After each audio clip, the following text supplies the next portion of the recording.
USAID program, the Trump administration terminated a USAID program called Partner that supported peace-building efforts to northern and north-central Nigeria. The $2 million project helped to strengthen the country's early warning and security response systems and provide training for local leaders, including religious leaders, on conflict mitigation strategies. This project, amongst others, like it helped to provide local leaders with mechanisms to alert law enforcement to possible conflicts before it happens.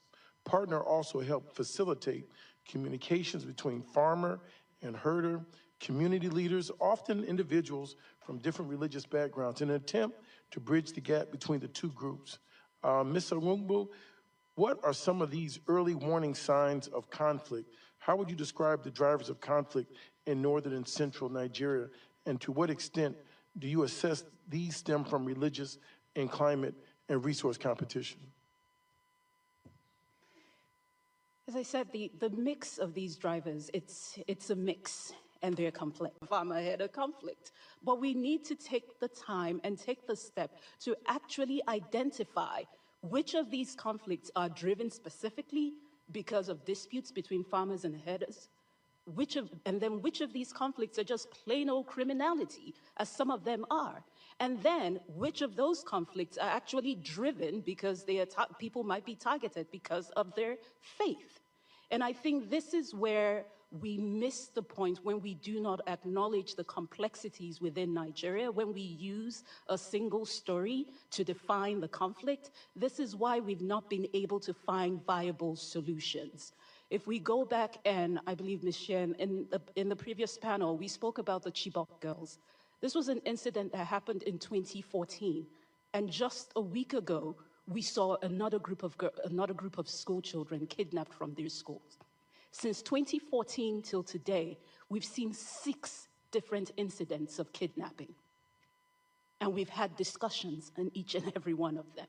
But we've not been able to identify a viable solution because we tend to oversimplify and we tend to generalize what the problems are.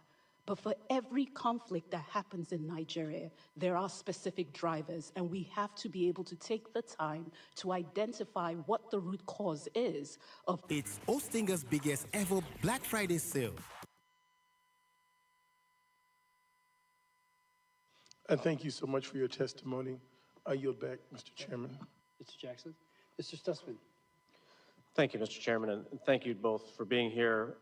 Consecutive administrations here in the United States have viewed Nigeria as an important partner in West Africa.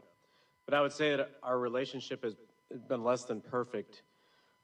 Just last year, the Nigerian government wrongly detained Tigran Gambarian, a U.S. citizen and former IRS agent, for 9 months on trumped-up charges of money laundering and tax evasion.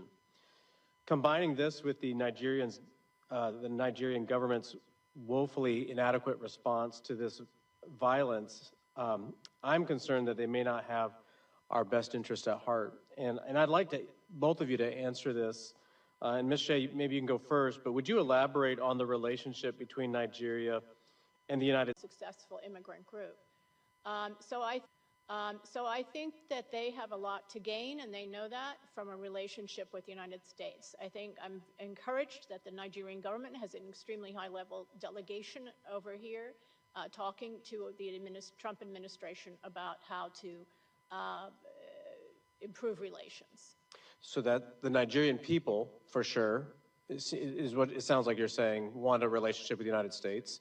What about the Nigerian government? I mean, to the extent that they're giving us lip service on Christians being killed, I mean, do they have the ability to put a stop to the killings? I think they have an ability to take action, which they have not done in the Middle Belt, where the Christians are the primary target. They're the special target of these militias. And the government has not lifted a finger to help them until now. And maybe not even now. But I think that the government was not given any message before.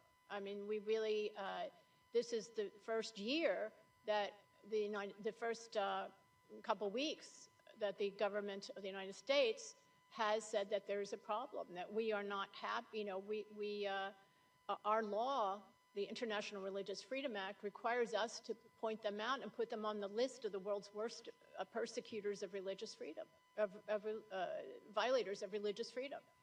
So they have not gotten that message before. Before they were told that there were root causes, that these are two socioeconomic groups, there was no mention of religion. We were told, and the chairman, Smith, was told by Secretary Blinken and others that this had nothing to do with religion.